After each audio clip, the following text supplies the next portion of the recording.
apa alasannya orang NU kalau megang istrinya itu kok batal gitu. Wong istrinya digauli saja boleh, masa megang itu batal gitu. Saya pernah didebat sama salah satu kelompok ormas tertentu. Pak Baha, apa alasannya orang NU kalau megang istrinya itu kok batal gitu. Wong istrinya digauli saja boleh, masa megang itu batal gitu. Terus saya jawab, kamu tahu definisi mahram? Nggak tahu. Mahram itu orang yang haram dinikah. Yang haram dinikah itu ya ibu, anak, bule, ponaan. Yang haram dinikah itu namanya mahram.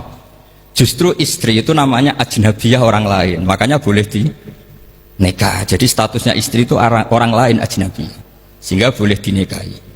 Kalau mahram malah nggak boleh dinikahi. Mereka akhirnya sadar, oh ternyata selama ini keliru.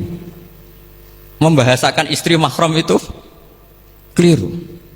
Ya terus akhirnya dia jadi Syafi'i dadaan tadi.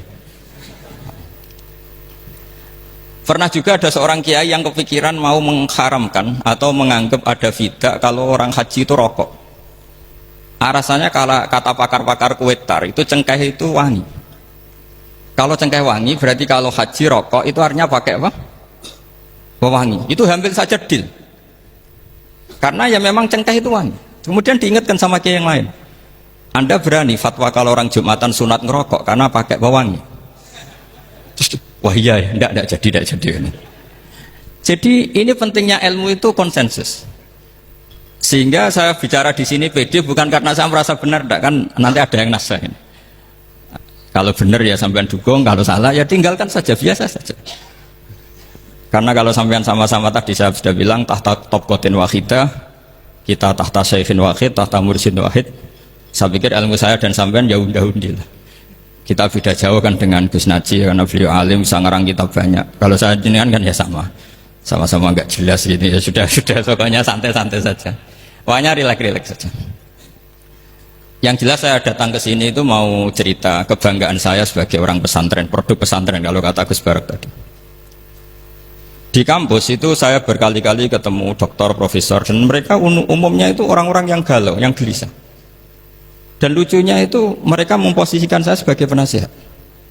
Karena apa? Memang ilmu pesantren itu unik. Ilmu yang bisa menjawab problem apa saja.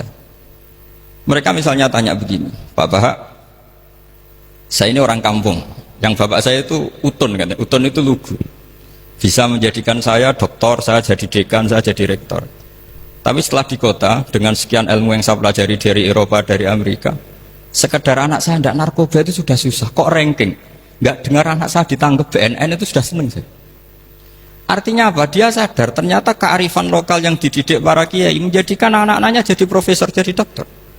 Tapi dengan ilmu kedoktorannya, orang menjadikan anaknya ranking itu susahnya bukan main.